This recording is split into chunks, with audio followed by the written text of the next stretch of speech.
Okay, what if I tell you that the extraterrestrials we all imagine as little green men may actually look like very normal Earthlings and chill in Europe? This is the Iberian Peninsula, and people living there are under suspicion. Ooh. Here's the reason.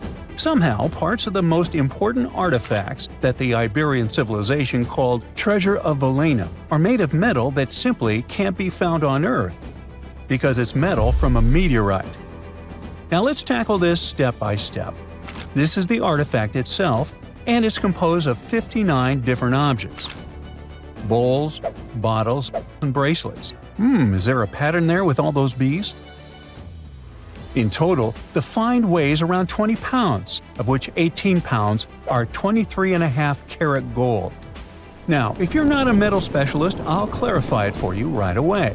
For comparison, 23 karat gold is 95.8% pure gold, so 23.5 karat is even purer.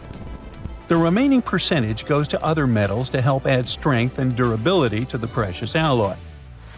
There was also silver, iron, and amber in that set. The artifact could have been pretty straightforward, but for these two, let's call them imposters. Look at this wrought iron bracelet and this hollow hemisphere. Can you see that? Those rusty lines on the hemisphere and the overall weird color of the bracelet do stand out, since everything else is made of purest gold. This all started back in 1963, when a researcher noticed a dark leaden metal among the shiny bowls and bottles. The metal was shiny in some areas and covered with a ferrous-looking oxide that was mostly cracked. Now, just so you understand, gold does not usually act this way.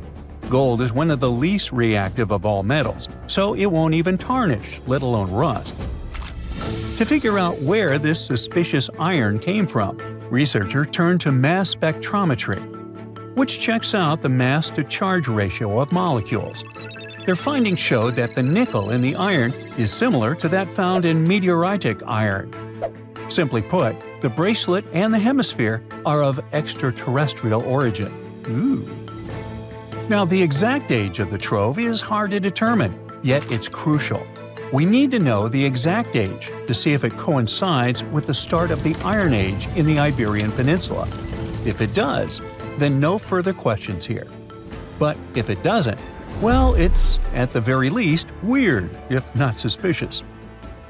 So there's this three-age system. It comprises the Stone Age, then the Bronze Age, and then the Iron Age. The Stone Age is of no importance here, so let's compare the Bronze and the Iron Ages. The Bronze Age began when it was realized that combining copper and tin produced a material that was more durable than either metal alone.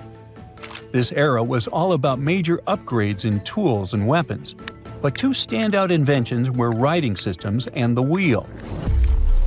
Then came the Iron Age. This time was all about slowly bringing iron into everyday life. Iron was way easier to shape into cool designs than bronze. Now, this was a big deal because iron, especially transformed into steel, provided significant improvements in all aspects of life. Tools became lighter, cheaper, and stronger compared to their bronze equivalents. You get it? Good.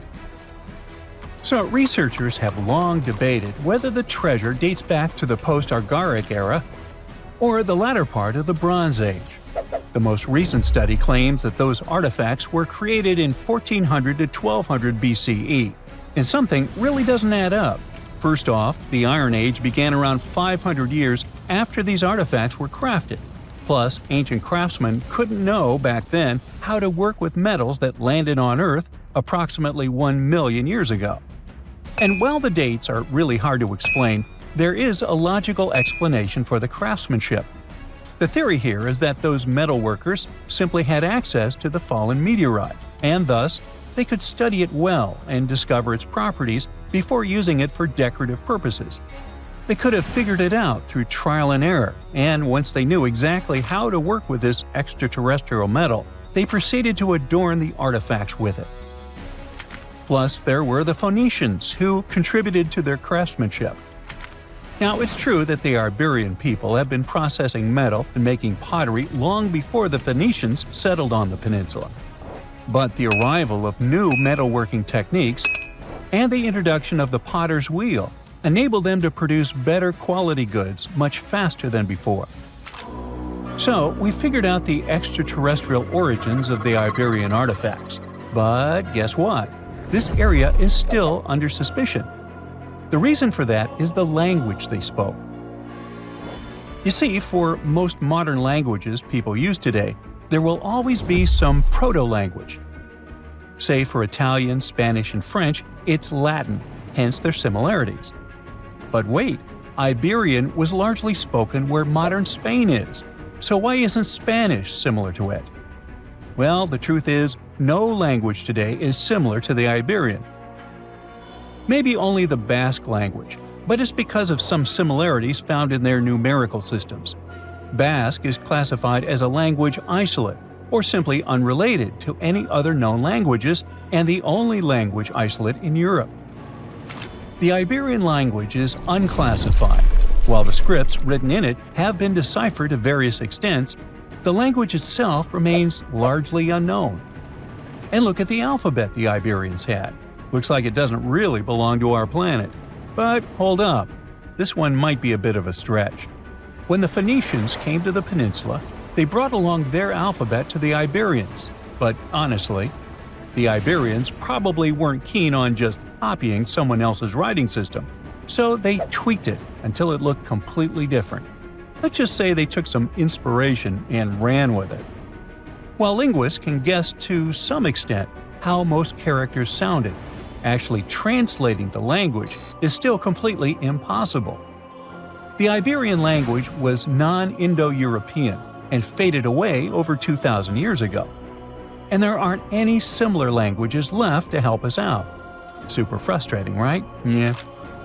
We got over 2,000 Iberian inscriptions from tombs, coins, potteries, lead plates, and even cave wall carvings.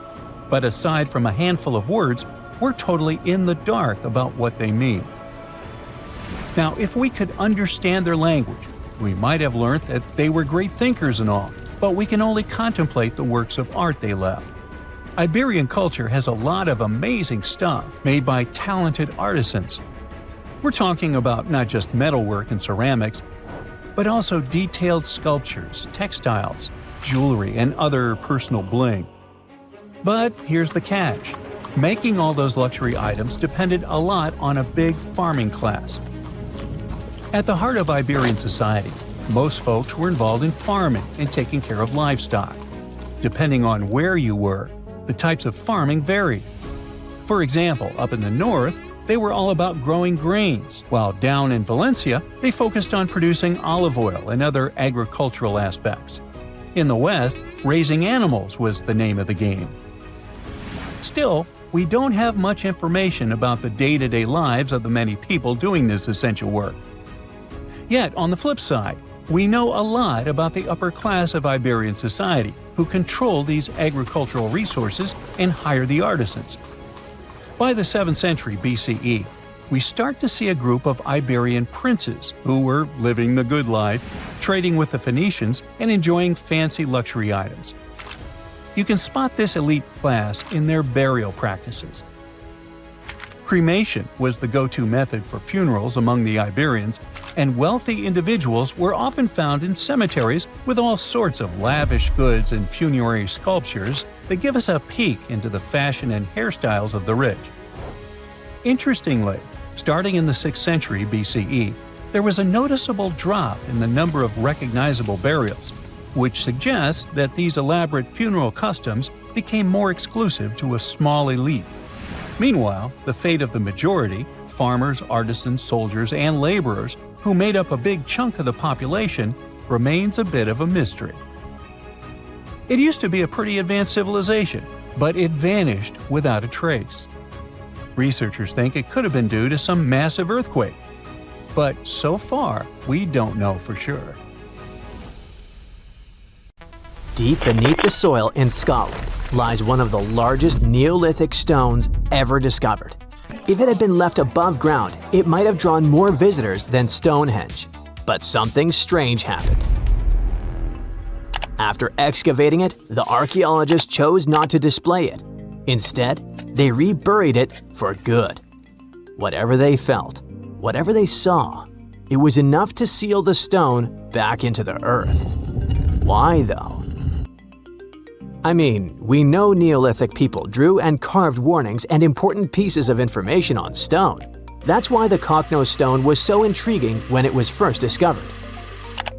It all began with Reverend James Harvey, a local minister who stumbled upon this enormous slab back in the 1880s near Clydebank, just outside Glasgow, Scotland. The stone was a typical sandstone, like the ones you'll find in Stonehenge, but it was a smooth type of sandstone that worked as a canvas. When Harvey found the rock, it was covered in swirling rings, deep grooves, and strange cup-like markings. Harvey must have recognized right away that this was no ordinary rock. It was a message from thousands of years ago. As a matter of fact, it was a message straight from 3000 BCE. Cockno means little cups in Gaelic. The ones who named it were literally describing what they were seeing, rings upon connecting rings. These drawings have sparked so many theories. Some experts see them as the earliest forms of written language, like abstract codes that predate words. And then there are those who think the stone holds a map of the sky, a way for Neolithic people to track the sun, moon, and stars. Like the pyramids of Giza, which some people believe are hauntingly aligned with the constellation of Orion. The cups and markings on the Cocknose stone could be aligned with some special constellation. The most bizarre theory is the one that says the stone was used as a portal. One of the scientists says that locals believed that the drawings could indicate this was a place to be reborn, a place where people could sink into the earth, only to be born again. In this life or in the afterlife. If that were true, maybe that's why they hid it, right? Not quite. In the 1930s, an archaeologist named Ludovic Mann heard about the rock and decided to visit it. This guy had an unusual idea and decided to take paint to the site and paint over the markings on the stone's surface. His weird idea had a deeper meaning though. He was trying to connect the dots, literally, and see if the stone worked as an ancient astronomical chart.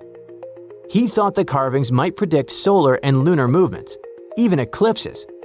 Some say that actually what man did was vandalize the slab of stone. That's maybe why archaeologists decided to rebury the stone back in 1965.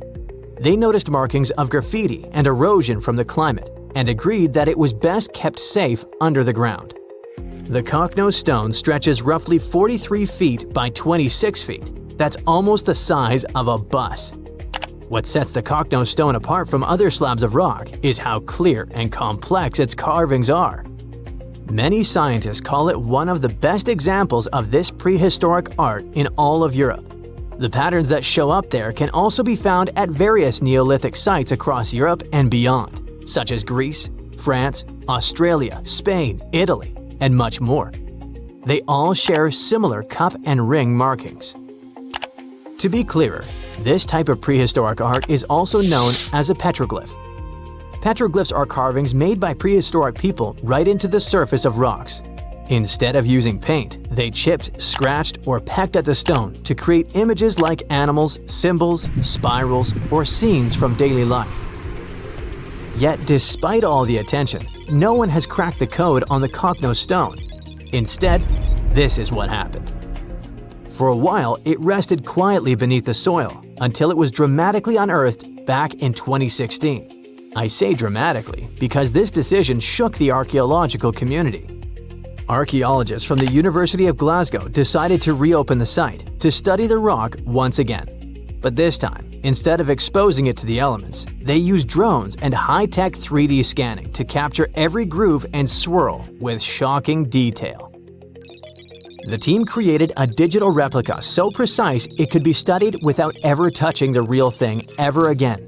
This new approach gave hope that one day the Cocknose stone might finally reveal its secrets, or at least help us understand what Neolithic people thought was worth carving into stone and hiding beneath the earth.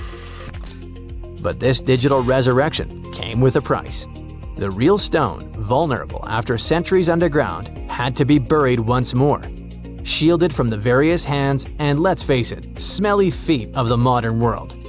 Now, the cocknose stone sleeps once again beneath the Scottish soil. Something needs to be clear here is that although researchers haven't decoded the symbols on this rock yet, they do know one thing. Neolithic rock art was a powerful form of communication and spirituality for ancient communities.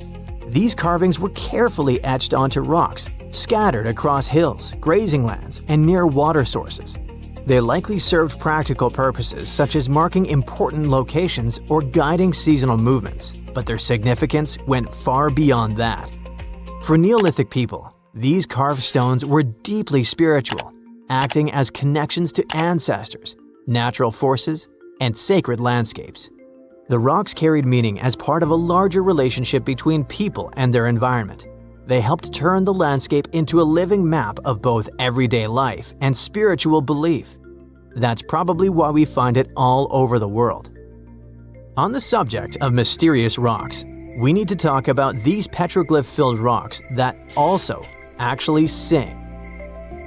I want you to meet the Kupgal petroglyphs, which are located in Bellary district of Karnataka, India. This Neolithic or Stone Age site was first discovered in the late 1800s, lost, and then rediscovered in the early 21st century. These petroglyphs were carved into the dark surface of dolerite rock. Different from the soft and tender sandstone, the dolerite rock is a hard, dark volcanic rock formed from cooled magma. This fascinating rock art focuses mainly on cattle, specifically the long-horned humped variety we still see in the region today. These aren't just random doodles. Some of the cattle are drawn solo, while others appear in scenes facing off against each other, being ridden by human-like figures or surrounded by people with bows and arrows, maybe representing hunting or capture. Beyond cattle and humans, there are a few other animals like elephants, tigers, deer, and some abstract symbols like dots, ladders, or footprints. But there aren't big narrative scenes. The most interesting thing here is that Kupgal, apart from being visually expressive and super important, also sings. Among its most unique features are the so-called rock gongs. These rock gongs are boulders with natural cup-like depressions that ring out like bells when they're struck with smaller stones, often called a hammer stone. What happens is that instead of emitting a dull thud, the rock sings. It's like Earth's own xylophone. This is a real phenomenon that can also be found in other parts of the world. These so-called musical rocks emit resonant metallic tones that can be heard for hundreds of feet. Most rocks, when you hit them, don't produce sound because they absorb energy. But certain types of rocks, usually the harder ones, are more dense and at the same time elastic enough to vibrate when they're struck. In many ancient cultures, sound was used for more than mere entertainment.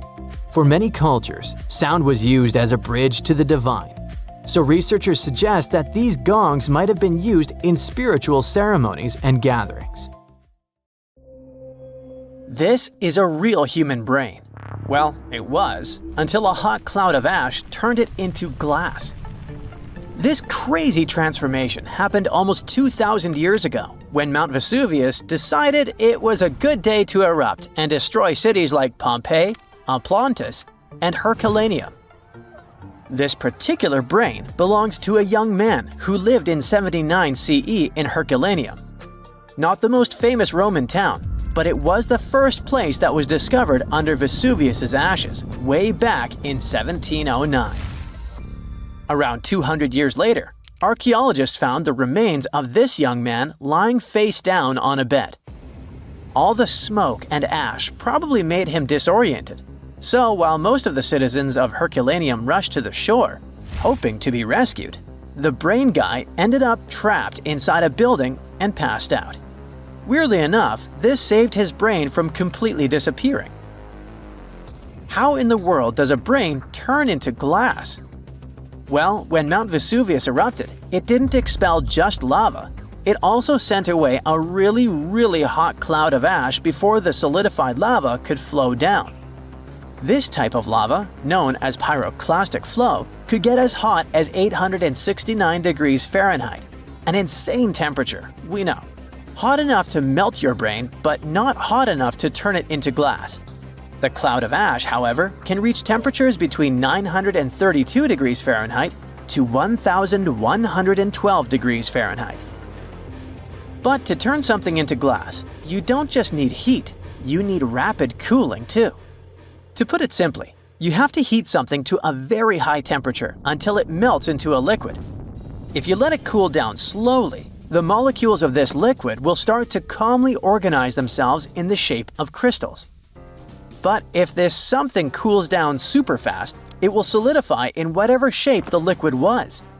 It's like making ice cubes. If you pour water into a tray and stick it in the freezer, it will turn into ice because it cools down quickly. But if you leave the water out at room temperature, it'll just evaporate. This means that the brain melted due to a really high temperature, but before it could crystallize, for example, or just boil away, it got really cold.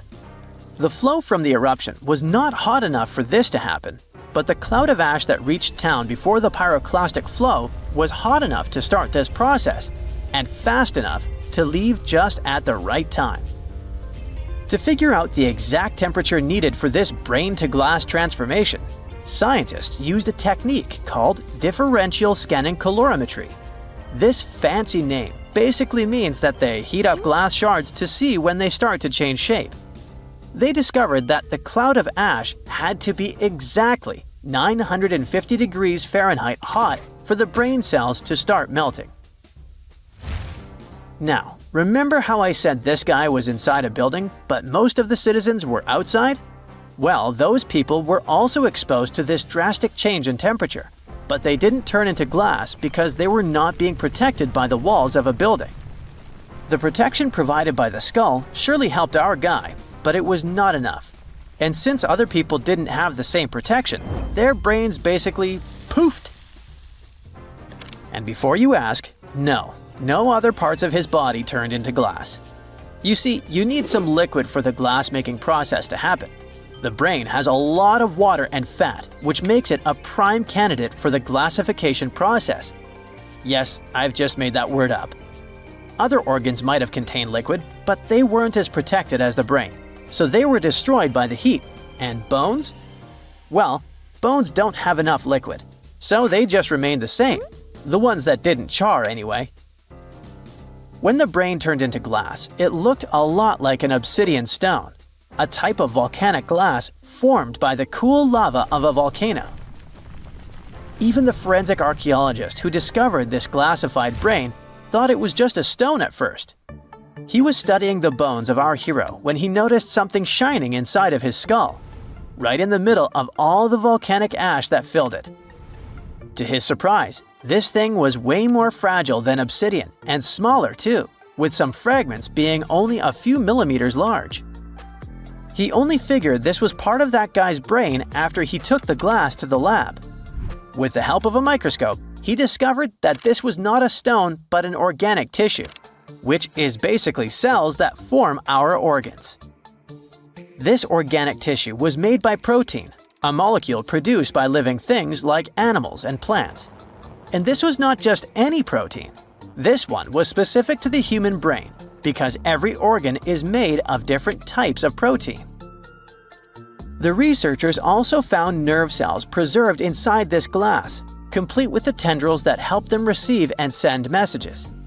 The microscope also showed what was left of myelin, a fatty substance that gives a speed boost to the messages traveling along the nerves. This isn't the first time scientists discovered preserved human brains. In fact, more than 4,000 brains have been found since the 17th century. It may not look like a big number, but keep in mind that finding only the brain preserved in a skeleton while the other organs are gone is not that common. You see, the human brain is actually the first thing that decomposes when we're 6 feet under, and it usually turns into liquid. When scientists stumble upon a human brain, it's usually dried, frozen, or literally turned into soap. A brain can be dehydrated if a person perishes in a place that is very hot, like a desert. Frozen brains are found, obviously, in places that are super cold, like polar tundras. A brain turned into soap may sound weird, but the saponification process is not that rare. You need a lot of fat and oils to make soap, and the human brain is filled with this.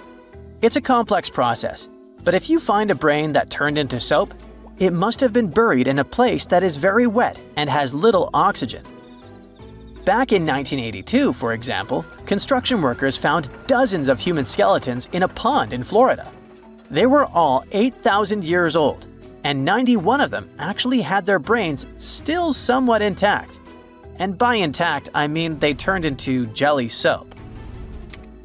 During the 2000s, the brains of 45 people were found in Spain, preserved because of this saponification process. This discovery helped researchers understand the chemical composition of the brains and even the weather conditions of the moment when these people passed away. Scientists also discovered two 3,700-year-old brains in Turkey that belonged to a middle-aged man and a teenager that were trying to escape an attack on their city. This time, the brains turned into charcoal because of a super hot fire. And even though their skulls preserved the brains in this state, the heating and cooling process was probably not intense enough to glassify them. But this? It's the first time in history that scientists have found a brain that naturally turned into glass. It's like finding a unicorn, but in a more scientific way. So what does this discovery mean? Well, for starters, it gives us a glimpse into the lives of those who existed such a long time ago. Secondly, it taught scientists an amazing way to preserve the human brain. It also shows just how powerful nature can be. Powerful enough to turn a brain into glass, but delicate enough to preserve it for thousands of years. So, let's give a shout out to the young man who unknowingly contributed to science. He probably had no idea that his brain would one day be the star of a groundbreaking discovery. His tragic end has given us a fascinating peek into the past. The Tower of London is the ultimate symbol of royal power. For nearly 1,000 years, it housed kings, queens, and the crown jewels. It served as a fortress, palace, and prison. It is one of the most studied and documented historic sites in the world. Yet, archaeologists uncovered unsettling human remains only 10 feet right under the walkway. Who were these people, and how did they stay hidden for so long? The Tower of London sits on the River Thames, in the heart of London. It's a true medieval castle with thick, well-preserved stone walls, armored gates, and watchtowers like you only see in movies.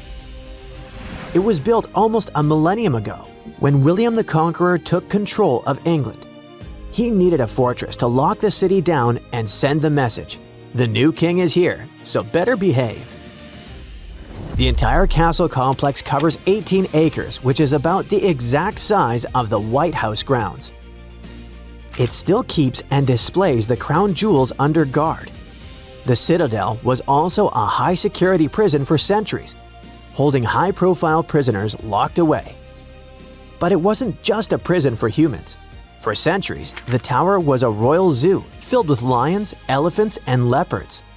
The King of Norway even sent a polar bear, which was allowed to swim in the Thames on a long leash to catch fish. One of the biggest attractions is the White Tower, a massive stone keep. Rising about 90 feet, it had been the tallest building in all of London for hundreds of years. Kings famously whitewashed the stones to make them gleam. It stood out like a blinding beacon above the dark, muddy city. Another must-see spot is the Chapel of St. Peter ad Vincula, the tower's historic church. It served as the final resting place for famous prisoners and nobles alike. It was just outside of this very chapel that archaeologists made a chilling discovery. The mystery started in 2019 when a routine check uncovered 2 burials. When archaeologists returned to dig some more in 2025, the situation grew from unexpected to, "Hey, what is going on here?" Over 20 skeletons were packed into the soil, mixed with fragments from older burials, proving this spot had been used and reused many times before. These graves span centuries, from the 1200s to the 1600s. So we're not looking at one tragedy. It seems to be a place that kept getting used again and again throughout medieval London. One situation feels like it's from a horror movie. A cluster of at least 6 people from the 1300s that looks unusually messy compared to the others. The timing lines up with the era of the Black Death in London, so this group could be plague-related. But researchers are careful with conclusions for now.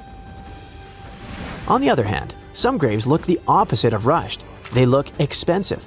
Several people were buried in coffins. In one case, the wood had rotted away completely, leaving behind a perfect shadow of a coffin stamped into the clay. The report says this coffin shadow likely held a juvenile buried in the 1200s. Then there's the chapel itself that might give us some clues. The current building is basically the newest version on this same spot. It's possible that there were 3 or 4 earlier chapels here, and the dig even exposed lost walls and an old floor surface deep down. But what else can we learn about these people? Here's where science can help. Researchers look at teeth. Your adult teeth form when you're a kid, and they lock in chemical traces from the water you drink and the food you ate. It basically creates a permanent record of where you grew up. So the team analyzed 2 specific skeletons. The first one seemed wealthier. The chemistry suggests they might have grown up in Wales and moved around a few times. They even had traces of a high-sugar diet. That was a huge luxury back then. The second person had a totally different story. Their bones showed signs of chronic stress and a much harder childhood. So these were 2 people from opposite ends of the social ladder. One rich and the other not so much. But they both ended up near each other to be discovered centuries later. Millions of people visit the Tower of London every year. They take selfies and walk the grounds, totally unaware that they might be standing on top of massive tombs. And that forces you to ask the obvious question. If a place this famous can hide ancient graveyards, what else is out there? Because the tower is definitely not the only landmark keeping secrets. In 2019, the fire at Notre Dame forced a massive rebuild. That construction forced workers to lift parts of the floor and reveal a spooky secret. Several tombs hiding 2 human-shaped lead sarcophagi, sealed like metal time capsules. And inside, there were details that shouldn't survive: fabric, hair, and even leaves that were left on the head. This stuff points to an important person. It sounds unbelievable, but they managed to identify the person as Antoine de la Porte, a church official who passed away in 1710. The second coffin became its own mini detective story. Scientists nicknamed the man inside the Horseman because his bones showed signs of riding for years. Some new analysis suggests that he could have been Joachim du Bellay, a well-known poet from the 1500s. So, we have secret graves in London and Paris. That part almost makes sense. These are old, crowded cities where people have lived for centuries. But there's one place on Earth where history wasn't supposed to happen at all. Antarctica.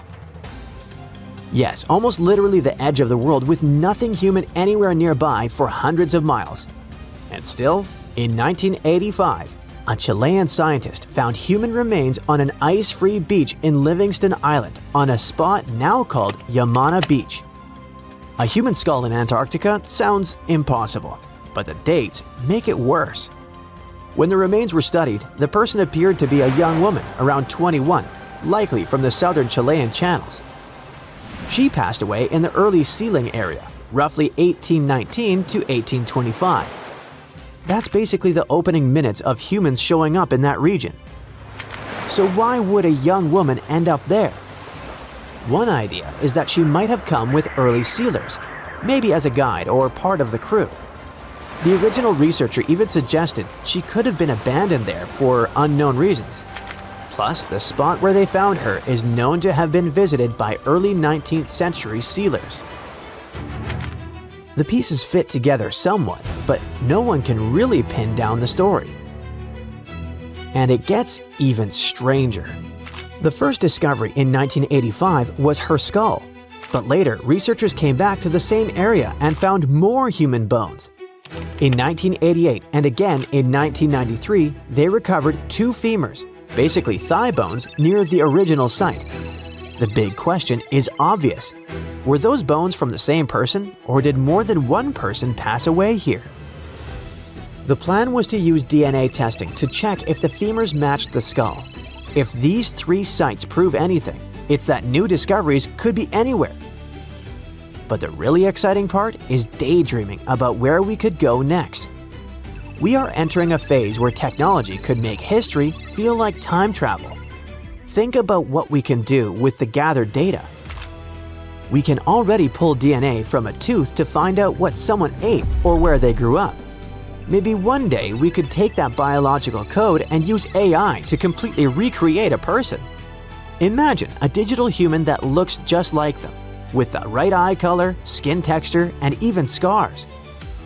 Then we combine that with the environment. Laser scanning allows us to map every inch of those buried foundations. If you feed that into a physics engine, you can rebuild the walls that fell down 500 years ago. That means in our lifetime, you might not just visit the Tower of London to see it as it is right now. You could strap on a headset and step inside the chapel as it looked in 1348, being face to face with history, just without the bad smells or the risk of catching the plague. 40,000 years ago, someone scratched a few tiny lines and dots onto a piece of bone, and that little mark might be the oldest hard drive humanity ever created. Scientists now believe those Ice Age people weren't just doodling, but recording real information, structured, organized, repeatable data. And this discovery completely shifts the timeline of human intelligence. For decades, archaeologists kept finding strange symbols carved into Stone Age tools and sculptures. Those were simple shapes like crosses, dots, short lines, and tiny notches cut into bone or ivory. Explorers kept finding them in caves across Europe, including Germany, France, and Spain. They showed up on carved animal figurines, tools, and ornaments. Archaeologists dated them to be about 34,000 to 45,000 years old. That means people created these symbols during the Ice Age, when glaciers covered huge chunks of the planet, and mammoths still wandered the plains. For a long time, researchers believed these signs meant nothing in particular, maybe decorations, maybe tribal art. But a new computational study led by a linguist and an archaeologist showed it was more about data than decoration. The team analyzed more than 3,000 individual symbols carved into around 260 artifacts. They studied every mark and fed them into statistical models, the same type of mathematics researchers use to study language patterns or train artificial intelligence. The goal wasn't to translate the signs yet. Nobody knows exactly what they mean. Instead, the scientists looked at something called information density, which means how much meaningful data you can store in a sequence of symbols. When the researchers ran the numbers, they saw that the symbol sequences had almost the same information density as proto-cuneiform. That's the earliest writing system known from ancient Mesopotamia around 3000 BCE. It was roughly 40,000 years later. So, some signs in these Ice Age carvings repeat again and again in predictable ways: cross, cross, cross, line, line, dot. That repetition resembles early data encoding, where patterns repeat because they store structured information. The researchers also analyzed the entropy of the coded messages. Entropy measures how unpredictable a sequence is. High entropy means lots of possible combinations, like a complex password. Low entropy means predictable repetition, and it looks like the Ice Age symbol systems have entropy levels very close to early proto-cuneiform tablets. That means the amount of information those carvings could store roughly matches the earliest writing records from the first cities. It proves that humans didn't just suddenly invent writing out of nowhere 5,000 years ago. Instead, humans spent tens of thousands of years experimenting with symbolic encoding systems and gradually increased their complexity until true writing was finally invented. One of the most interesting examples of such a coded message comes from a cave in southwestern Germany. Archaeologists discovered a tiny mammoth figurine carved from mammoth tusk ivory. small enough to fit in your palm. There's a neat row of engraved crosses and dots running along its surface. Another object called the adorant is a thin ivory plate found in a different German cave, has a strange mythical creature that looks part human, part lion on it. The figure stretches upward like it's worshipping something, and across its body, someone carved rows of tiny dots and notches with careful spacing. Then there's the famous lion-human sculpture. If you look at the arm closely, you can see evenly spaced cuts along the limb. These marks seem intentional, deliberate, almost rhythmic. They look less like decoration and more like entries in a ledger. It makes those artifacts something like USB drives made of ivory. And because these ancient USB drives appear in different regions of Germany and in other parts of Europe, it could mean that Ice Age humans may have shared such symbolic messages across huge distances. Those hunter-gatherers living thousands of miles apart probably recognized the same patterns scratched into bone tools. Of course, scientists still don't know the exact meaning of these symbols. They could represent seasonal calendars, migration cycles, clan markers, or some concepts tied to rituals. So the most important discovery for now isn't the translation, but the structure of the signs that behave like a system. This coding system isn't the only proof that ancient minds invented complex systems long before modern technology arrived. There's a thick oval slab of limestone in a museum in the Netherlands. Archaeologists dug it up in the late 1800s and assumed it was some kind of Roman game board. The problem was that nobody could figure out the rules. The carved lines didn't match any known ancient game. Only in 2026, researchers finally solved the mystery with help from artificial intelligence. If you look at the stone closely, you can see that certain grooves on it are slightly deeper than others. It means that people slid pieces across those lines repeatedly, and the stone wore down over time. Conservation experts created extremely detailed 3D scans of the limestone surface to analyze those wear patterns. Those scans showed differences in depth smaller than a human hair. Every tiny groove became a clue about how players once moved their pieces. Then, the team brought in a special AI game simulation system designed to understand board games. They fed the system rules from about 100 historical games and asked it to test possibilities onto a digital copy of the Roman board. The AI played thousands of simulated matches against itself and tried different rule combinations each time.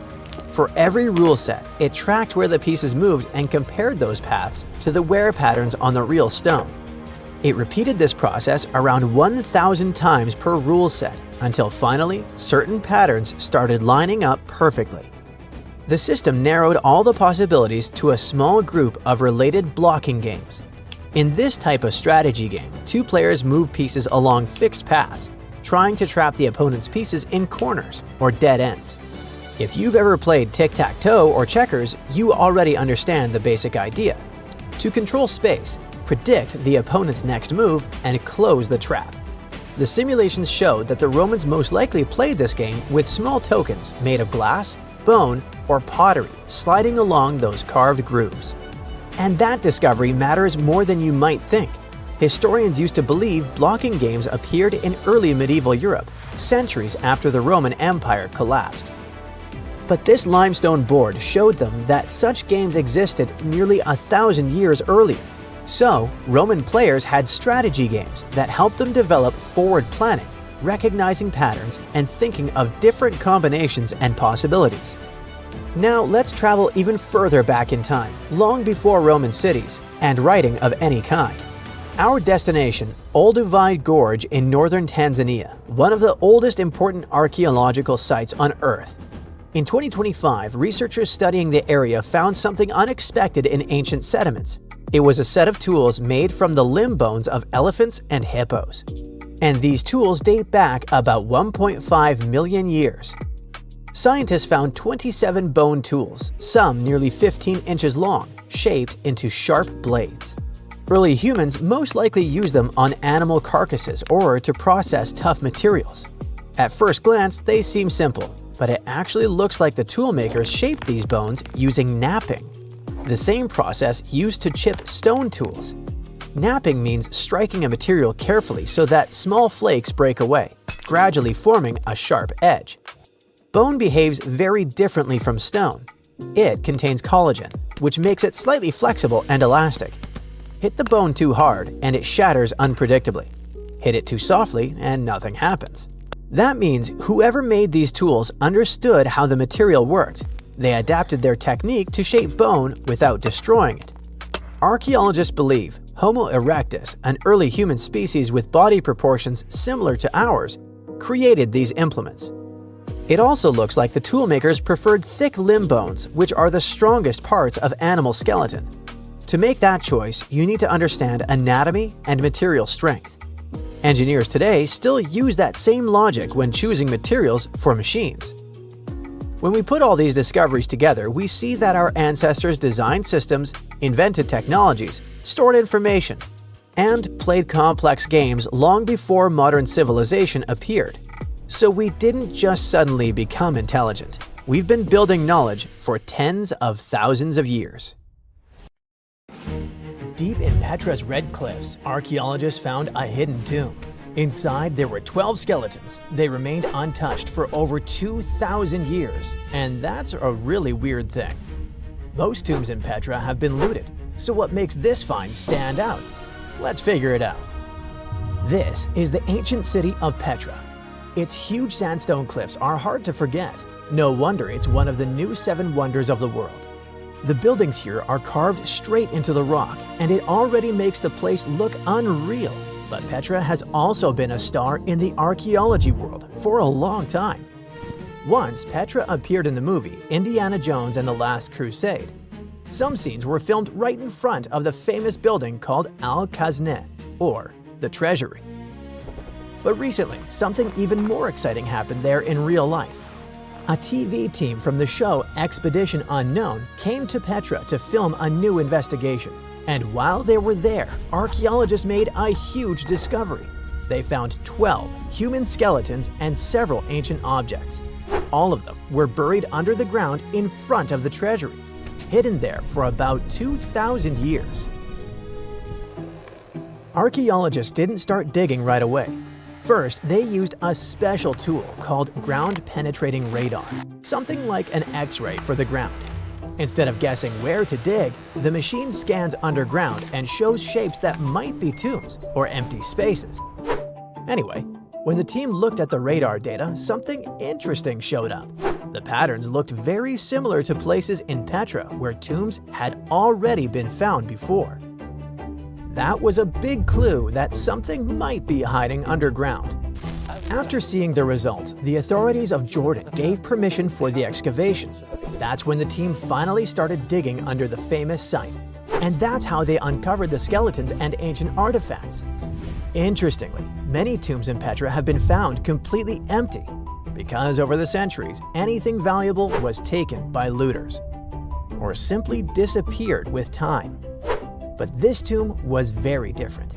Inside, the team discovered 12 human skeletons and a few ancient objects. Some of the bones even had mold on them. That happened because Petra is carved into sandstone cliffs. Sandstone is quite porous, which means it can soak up water like a giant sponge. The area sometimes floods, and moisture likely slowly made its way into the tomb. Along with the skeletons, the archaeologists found stuff made of bronze, iron, and ceramic. One object stood out, a ceramic chalice resting in the arms of one of the buried people. It was almost as if the person had been holding it when they were laid to rest. Mysteriously, the cup looked a lot like the Holy Grail from the Indiana Jones movie. The famous building above the tomb, the Al-Khazneh, stands near the main entrance to the city. It's believed to be at least 2,000 years old. This huge structure is carved directly into the sandstone cliffs. Today, it's one of the most recognizable landmarks in the world. But even though the treasury is so famous, archaeologists still don't fully understand its history. One reason is that many of the nearby tombs didn't contain many artifacts, and without things to study, it becomes much harder to figure out exactly when the building was made or how it was used.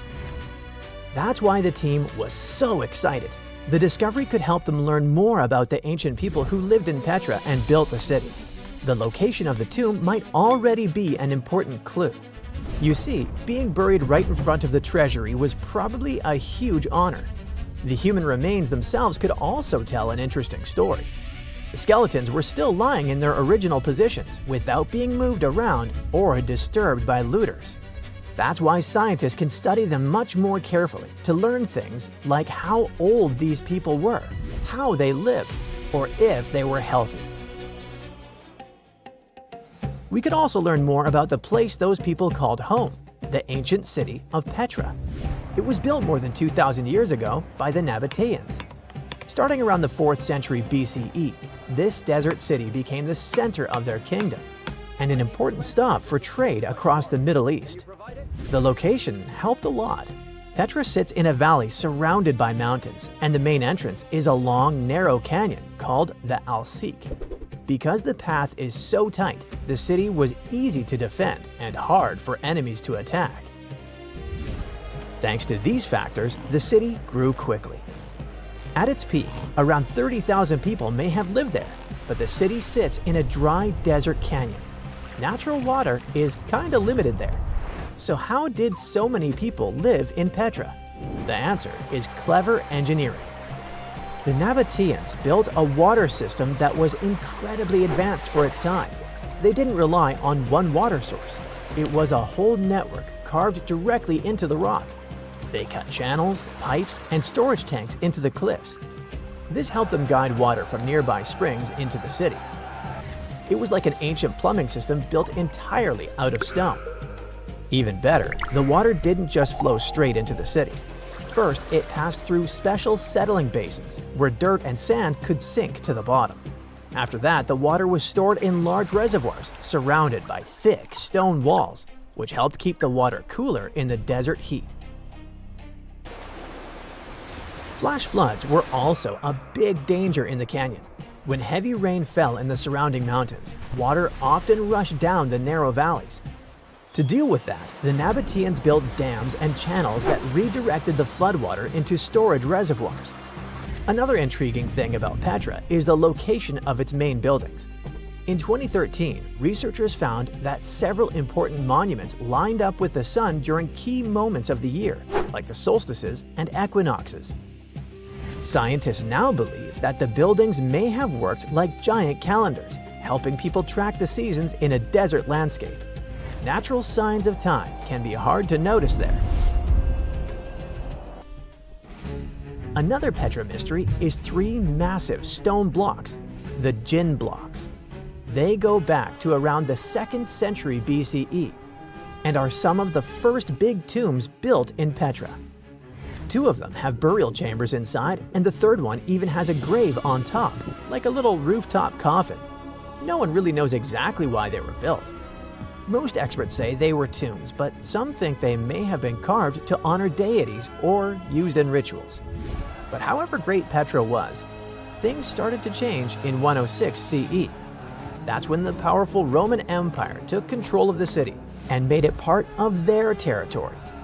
Trade didn't completely stop, but the city slowly lost some of its importance. Later, a large earthquake in 551 CE caused serious damage to the area. It could have been the final blow for a city that was already in decline. Over time, Petra was eventually abandoned and became known as the Lost City. But there's another nickname people used much more often, the Rose City. The name comes from the color of the cliffs around Petra. The sandstone rocks have a reddish-pink color, especially when the sun is low in the sky. What tourists see today is just a tiny slice of Petra. Some estimates say archaeologists have only dug up about 15% of the city. Visitors go through the narrow Sik, gape at the 130-foot-high treasury, walk along tomb-lined streets, and climb over 800 steps to reach the monastery, Al-Dir. But that's like seeing the tip of an iceberg. The rest is still buried. Petra keeps surprising us. In 2016, researchers used satellite images to spot a huge, previously unknown monument. The platform is massive, about 184 by 161 feet, and has columns along one side. Pottery fragments suggest it's over 2,150 years old. So basically, even after centuries of exploration, Petra is still full of secrets. They're just waiting to be uncovered. A Portuguese archaeologist just discovered a bunch of sunken ships filled with gold, including a Spanish galleon with 22 tons of gold and silver. This much gold today is worth about $2 billion, and this is the money from one ship alone. Archaeologist Alexandre Monteiro made this discovery almost by accident. He was studying some documents when he found some information about a ship that went missing in 1615, and he decided he wanted to find it. After many years, Alexandre found not just this specific ship, he actually discovered 8,620 shipwrecks in the waters of Portugal alone. Out of this number, 250 are gold-filled shipwrecks, a discovery that would make any Jack Sparrow shake in his boots. Most of these ships went down for boring reasons like the weather, but sometimes they were destroyed in battles, which may or may not have been super epic. They were carrying gold and other treasures from the New World to Europe, and of course, everyone wanted a share. Alexandre had been studying historical shipwrecks for 30 years now, so he has discovered many ships that went down in somewhat glorious ways. In 1816, for example, a ship of one of the richest men in Portugal sank in Australia, with an insane amount of 66,000 silver coins. This was the first ship from Portugal to ever plunge in the waters of Australia.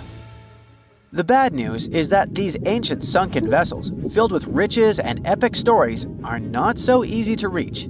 They're deep down in the ocean and covered by sand. You could still try, but that would be stealing part of a country's history, and you wouldn't want to be that person, would you? Naturally, Portugal was not the only country that explored the seas back then. The coast of Europe is packed with sunken ships filled with gold. In fact, there are about 1 million historical shipwrecks underwater right now, and the treasures abandoned under the sea might be worth around $60 billion. It's an insane amount of money, but let me tell you that these gold-filled sunken ships aren't really worth the hassle. There are many stories of maritime treasure discoveries that turned into insane lawsuits and even long jail time. Our first story starts in 1746, when a violent storm crashed a ship called Prince de Conti near an island in Brittany. The ship was filled with tea, ceramics, and 100 gold ingots. Of course, the owners of the ship tried to save the loot, but if it's not easy now, imagine how it was back in the 18th century. It took more than 200 years for the vessel to be found. It finally happened in 1975, when a group of French men discovered it and decided to take pretty much every valuable thing they could find. Now, I said these things were not worth the trouble for a reason. In France, if you find anything that can be historical, you must declare it to the local authorities within 48 hours. Fail to comply, and you will be committing something known as a crime. To be fair, our French friends here did declare their findings, but only the corroded cannons from the ship. And the gold? Well, they sold it. Obviously, because each gold bar is worth between $125,000 to $231,000. It took French authorities almost 50 years to retrieve the stolen gold, and they didn't retrieve all of it. Part of it was bought by an elderly couple living in Florida, and the crime is so serious they were charged for connection with money laundering, organized crime, and the trafficking of cultural goods. The poachers also sold some gold ingots to the British Museum collection. Now, let's go back to the 1850s, when a steamer called SS Central America traveled from Panama to California and back again. This was during the California Gold Rush, a time when 300,000 people moved to California to dig for gold. Because the travel route was not easy breezy, people needed to carry their gold around on big ships. This is where our friend SS Central America comes in. In 1857, the ship had 578 people on board and about 10 tons of gold. Very few survived, and around $100 to $150 million in gold went down with the ship. All of this explains why in 1988, a group of investors from Columbus decided to finance a research project to find this ship. The research was led by a guy named Tommy Thompson. Tommy was really crazy about the idea of finding this sunken ship filled with gold. It took him years to find the exact location of the SS Central America, especially because the ship was 7,500 feet beneath the surface of the Atlantic Ocean, and retrieving it required a lot of fancy tech. A group of 161 investors paid for his adventure, but it goes without saying that they were not doing this out of love from their hearts. They invested $12.5 million in this project because they were expecting to earn at least 10 times more. But since life is not all sunshine and rainbows, 39 insurance companies sued the research team as soon as they retrieved the gold. Back when the ship was up and running, these companies insured the cargo of the SS Central America, and when the cargo was finally retrieved, more than 100 years later, they wanted to be compensated. They said it was not their job to retrieve it, but that doesn't mean they abandoned it. This crazy talk didn't stick, and 92% of the gold was given to the research team. The plot thickened when the investors were scammed by none other than Tommy Thompson, who fled with $4.16 million. He also had 500 gold coins, but he's not telling a soul where they are. Nonsense like this is the reason why most countries have rules to protect cultural properties. And yes, sometimes shipwrecks can be a cultural property. Obviously, there are many maritime treasure discoveries that happen without breaking any laws. The SS City of Cairo, for example, was a steamship that submerged in 1929 with 2,000 boxes of silver coins weighing 122 tons. A company called Deep Ocean Search retrieved the coins from a depth of 17,000 feet, which is 4,500 feet lower than the Titanic. 34 million pounds went to the UK Treasury, and the Deep Ocean Search also got a share. The good news here is that some of the coins can be bought by collectors, legally. Paying for a treasure is probably the closest you can get to an underwater archaeology find. I know, all I did was destroy your piracy dreams. But while raiding gold-filled shipwrecks may be a crime in most countries, or just financially impossible for us mere mortals, not all hope is lost. There is about $771 trillion worth of gold lying on the ocean floor, and it doesn't have an owner. It's like an underwater gold mine, except the gold is in the water. You know how the water of the ocean is salty? Well, the gold gets mixed with the minerals in the water, so it's not like you stumble upon a gold nugget on the beach. Each liter of ocean water has 13 billionths of a gram of gold, and it's very difficult to extract such tiny particles of gold from the water. But that doesn't mean people haven't tried, and, of course, there's been a scam here too. In the 1890s, a guy claimed he had invented a thing that would suck gold from the seawater. When he got enough money, he fled the country with the cash. If you really want to get some gold, you could try to extract it from the Earth's core, which has 1.6 quadrillion tons of gold. There's 16 times more gold in the Earth's core than what humans have mined in the whole of history. No hoax involved here, because nobody has dared to go down there yet. With archaeologists discovering gold-filled sunken ships out and about, maybe we can make our own maritime treasure discoveries, or at least save enough money to buy some silver coins. Big news! Santa is real, and he looks like this. I know, it's not exactly how we pictured the jolly old guy, but a recently discovered tomb might just be the proof we've been waiting for to show that St. Nicholas was real, and Turkish. Turns out, he wasn't a North Pole native, but a kind-hearted bishop from the 4th century, famous for giving gifts to everyone. The legend says he was a wealthy man born in the ancient city of Patara, modern-day Turkey, who traveled to the countryside to help the poor and the sick. For centuries, though, people couldn't be sure he actually existed.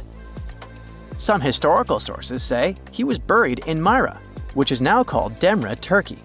Since the 80s, archaeologists have been digging around this area, trying to prove it. And now, Their Christmas miracle has finally come true. After digging 6 feet deep in an annex of St. Nicholas's Church, they uncovered a mysterious limestone tomb, about 2 meters long. While they're pretty sure this is St. Nick's final resting place, they're still searching for an inscription to confirm its exact age. Now, if we're talking about the fictional Santa Claus, legend says his home is in Lapland, Finland. Back in 2018, archaeologists made an interesting discovery that could finally prove that Santa was real. They were digging at a site called Tiny Aro when they stumbled upon about 200 burial pits. But when they looked inside, there was definitely no sign of Santa. Actually, there were no human skeletons at all, just a bunch of things like pottery and animal bones. So no one really knows what this place was. That was the complete opposite of what happened with a group of archaeologists working in the ancient city of Petra, Jordan. Since 2003, there have been rumors about hidden chambers beneath the famous monument called Al-Khazneh, also known as the Treasury. 21 years later, a team finally decided to dig and uncovered an intact tomb. Inside, they found at least 12 human skeletons and artifacts estimated to be over 2,000 years old. Hundreds of thousands of tourists travel to Al-Khazneh every year, and most of them probably go there to see the site of the Holy Grail in the movie Indiana Jones and the Last Crusade. So, do you want to know the funny part? One of the skeletons in the tomb was clutching a ceramic chalice that looked a lot like the Holy Grail. You probably remember the devastating fire that caused massive damage to Notre Dame in Paris back in 2019. Because of that, the building, originally built between the 12th and 13th centuries, had to be restructured. But archaeologists saw it as a golden opportunity to dig into the site and uncover its hidden secrets. The team was only allowed to dig about 16 inches beneath the floor, but that was enough. As soon as they removed the floor tiles and cleared away a thin layer of dirt, they spotted the top of a lead coffin. Then, they found some limestone sculptures, including life-sized heads and torsos. Altogether, they uncovered over 1,000 fragments of different works of art. Ancient statues have been found in the most random places, including a sewer. In July 2024, Bulgarian archaeologists were checking a Roman sewer in the ancient city of Heraklia Sintika when they found a nearly 7-foot-tall marble statue of Hermes, the Greek messenger deity. This town was completely devastated and abandoned after 2 earthquakes, one in the year 388 and the other in the year 425. But somehow, it didn't destroy this statue. In fact, its head was found in surprisingly good condition. Finding ancient artwork is definitely fascinating, but imagine stumbling upon an entire hidden city in the Amazon rainforest. Using high-tech lasers, researchers uncovered a lost civilization with thousands of structures and a whole network of roads, canals, and houses, all buried beneath the dense jungle. This city was built around 2,500 years ago, in an area located in the shadow of a volcano, which, by the way, could have erupted and destroyed this civilization at some point. It's hard to say exactly how many people live there, but experts estimate they stayed up there for about 1,000 years. This discovery proves ancient people also had huge, organized cities in the middle of the Amazon. A similar thing happened in Campeche in southern Mexico. An archaeologist was doing some research on the internet when he accidentally discovered a hidden Maya city. This area, now called Valeriana, was huge, about the size of Edinburgh, the capital of Scotland. It had pyramids, sports fields, amphitheaters, and paths connecting different districts. Thanks to satellite images, archaeologists uncovered an entire unknown civilization from the Bronze Age. They were checking out aerial images when they discovered 100 prehistoric settlements in the Pannonian Plain, a region that includes parts of what's now Serbia and Hungary. The people who lived there are now known as the Titsa Site Group, and it looks like they were a pretty well-organized society, skilled at growing food, hunting, and fishing. Google Earth helped a team to uncover a mysterious set of 400 ancient gates in Saudi Arabia. These gates, scattered across the desert, are thought to be from thousands of years ago. They're made of stone and arranged in weird formations that have left archaeologists scratching their heads. I mean, they don't look like they were meant for funerals, and they don't seem like structures where people lived. So, we still have no idea what they are. Technology is really changing archaeology. Thanks to artificial intelligence and, well, a $1 million prize, we've finally been able to decipher part of an unreadable and super damaged ancient scroll. The Herculaneum scrolls were discovered by workers digging up the ancient town of Herculaneum near Pompeii in 1752. But their condition was so bad that, for years, they were considered indecipherable. Thankfully, AI has helped unveil their secrets. Based on the studies so far, experts believe that one of these scrolls was written by a philosopher who valued pleasures, like music and food, above all else. No doubt, Stonehenge in England is one of the most mysterious places on Earth. Some theories even suggest it was built by extraterrestrials. After more than a century of research, archaeologists are still figuring out how it came together. See that big altar in the middle? Turns out it came all the way from Scotland. And that's pretty wild, considering this massive sandstone block weighs over 6 tons, and the people who built Stonehenge more than 4,000 years ago didn't have the luxury of wheels or modern tools. We can find some pretty amazing stuff in the oceans too. In 2013, a mysterious shipwreck was found about 20 feet underwater off the coast of Kenya. At the time, no one knew where it came from, but now, researchers are pretty sure this could be a ship from Vasco da Gama's fleet. You know, the famous Portuguese navigator, best known for being the first to sail from Europe to India by rounding Africa's Cape of Good Hope. If it's confirmed, this shipwreck could be one of the earliest European shipwrecks in the Indian Ocean. Ancient treasures can take many forms, including a bottle. Recently, archaeologists in Norway uncovered a 150-year-old message in a bottle during an excavation of a Viking burial mound. The bottle contained a letter written by Anders Lorange, an archaeologist who worked on the site back in the 1800s, along with his business card and a few coins wrapped in paper. The letter gave some details about the excavation, though it seems Lorange got a few things wrong, like the exact number of Viking shields discovered. At the end of the letter, he wrote a personal note in runic script, "Emma Gade, my girlfriend." So it gave us not only insights into history, but also a peek into his love life. A girl, once and beautiful, ended up in a grave with a huge sickle across her neck. There were no signs of violence, no indications of any actual crime. Yet, someone was clearly terrified when they forced her into that grave. So scared that they even placed a padlock on the big toe of her left foot. They wanted her to stay in the tomb once and for all, fearing she might rise and take revenge on them. So, a whole community turned against a young lady who wasn't even over 20 years old, deeming her to be of ultimate danger. Do you see what I'm driving at? Let's test your historical knowledge.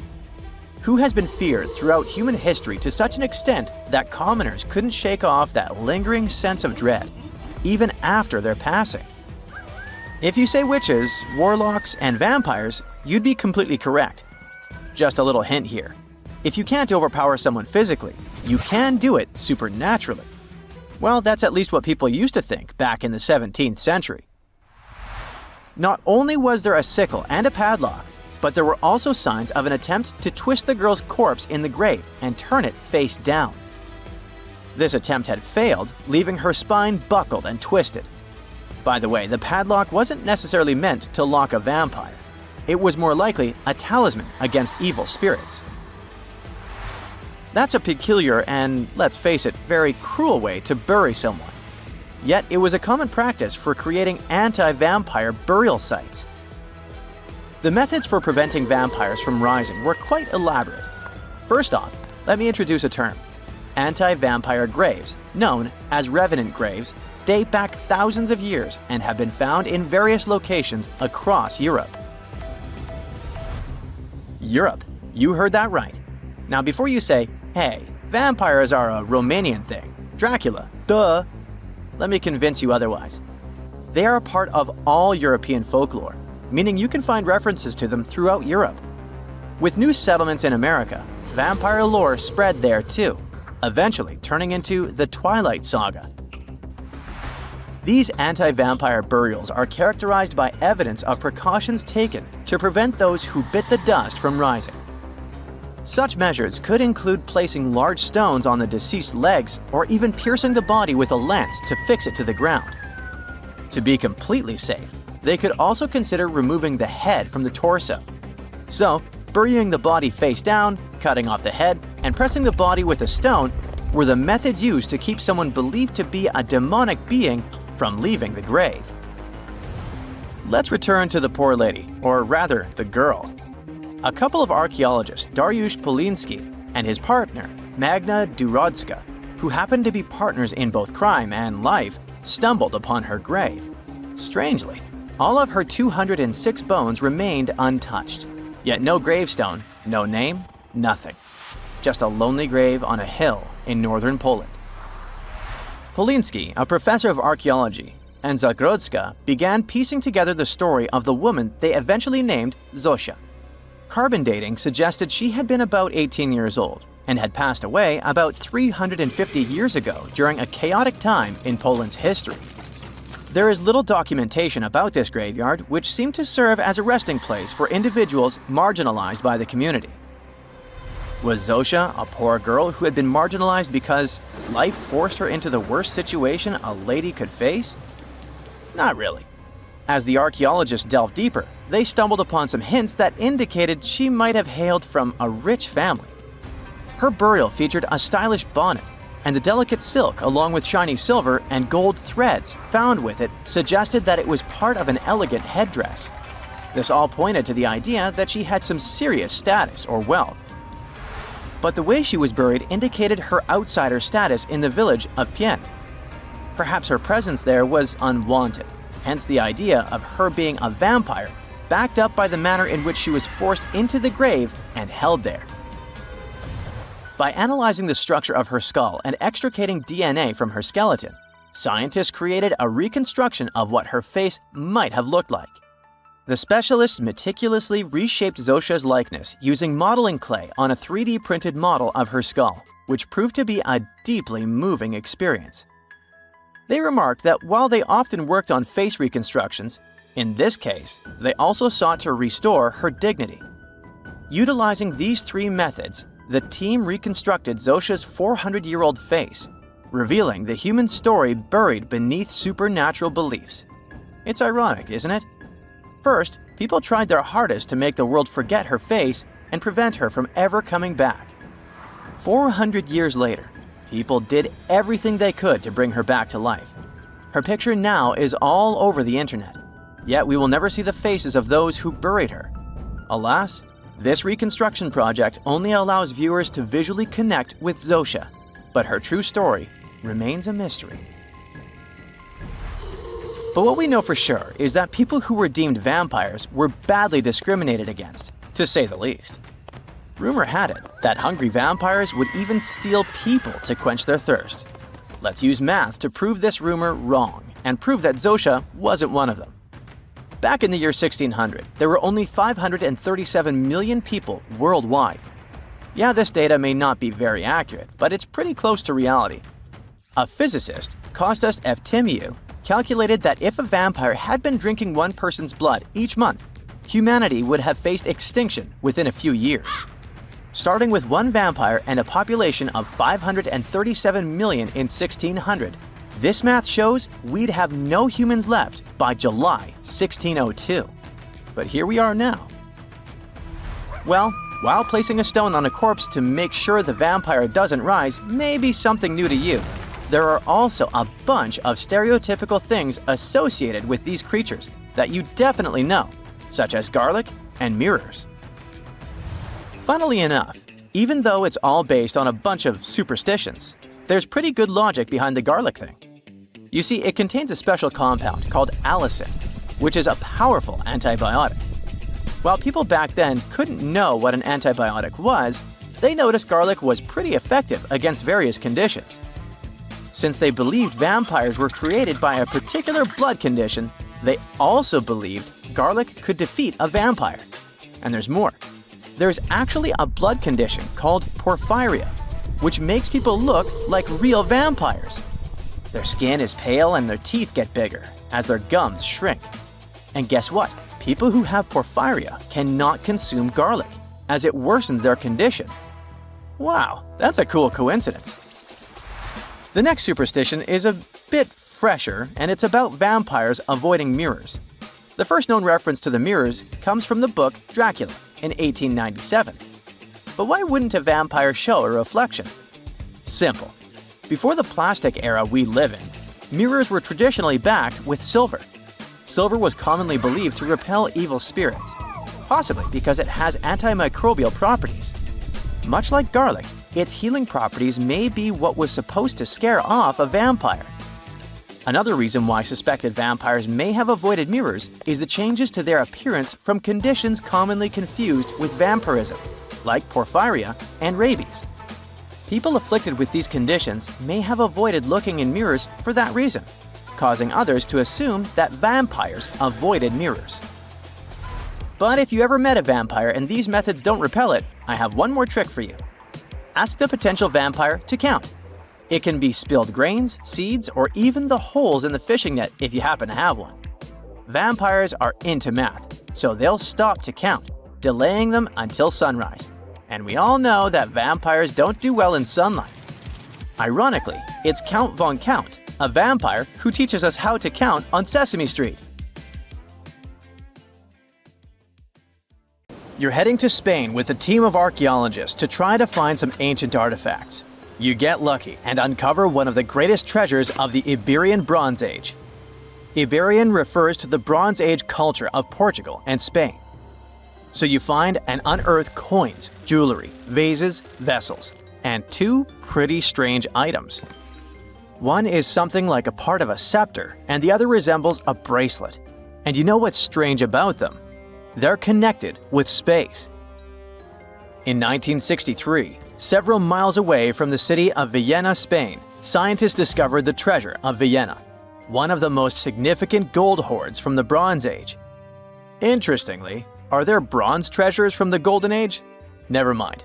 All the gold found dates back to sometime between 1500 and 1200 BCE, except for that scepter and bracelet. They were made by inhabitants of another planet, so their production date is unknown. Okay, that's a joke. However, a small part of this joke is true.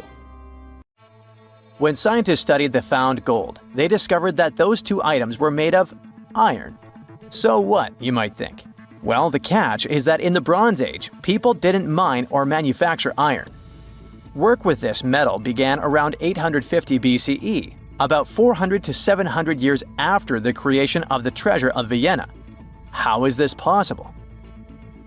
A clue to this mystery can be found in ancient Egypt. In the tomb of Pharaoh Tutankhamun, an iron dagger was found, which was also made of similar iron. But this dagger was much more valuable than all the others. And that's because it was made from a space object, a meteorite. Yeah, that bracelet and scepter were also made of meteoritic iron. Its difference from Earth metal is that cosmic iron has a high nickel content, so it all makes sense. People from the Bronze Age couldn't mine iron from the deep bowels of our planet, but nothing prevented them from collecting iron falling from the sky. Just imagine how cool it is to have jewelry or a dagger made of material that has traveled millions of years through the vast expanses of space. Perhaps it even contains particles of an ancient extinct star. Today, these two artifacts from the treasure of Villena are the oldest recorded items in the Iberian Peninsula made of meteoritic iron. Now, with everything in its place, you can turn your attention to all the wealth of the treasure of Villena. It contains 66 items: bowls, bracelets, bottles, gold jewelry, 3 silver bottles, and an amber gold button. 22 pounds of ancient gold. People hid it, and only after 3,000 years we were able to discover it. This archaeologist's dream can be found in the Villena Museum, where exhibits from different time periods are presented, from prehistoric times like 50,000 years ago to the present day. Items from the Iberian period, from the Roman period, From the Arab civilization, you can find not only jewelry and coins, but there are also remnants of columns, ceramics, and other architectural artifacts. The collection is considered one of the most important prehistoric treasures of Europe. And the coolest thing is that you can see it all with your own eyes for just €2, which is about $2. Go to Vienna, find the museum, and enjoy. Hey buddy, I heard you have a metal detector. Could you help me find a hammer I left somewhere in the field? Your old farmer friend asks. You take a metal detector and go searching, but instead of a hammer, you find hundreds, even thousands of silver coins worth $2 million. You're so happy that the farmer lost that hammer, and now you're rich. Stop! Considering that this land belongs to the farmer, would you tell him about the find or take it with you? In reality, neither of these options happened. In 1992, Eric Laws was helping a farmer search for a lost hammer in a field near Hoxne, Suffolk, England. The metal detector stumbled upon a hidden treasure, a huge one. There were silver spoons, gold jewelry, more than 500 gold coins, and about 14,000 silver ones. Eric Laws accidentally discovered the largest collection of gold and silver from the late Roman period in Britain. Unfortunately, or perhaps fortunately, he and the farmer didn't receive the treasure. It's now in the British Museum. Let's move away from the farmer's field to somewhere on the Mediterranean coast. Imagine you're a scuba diver.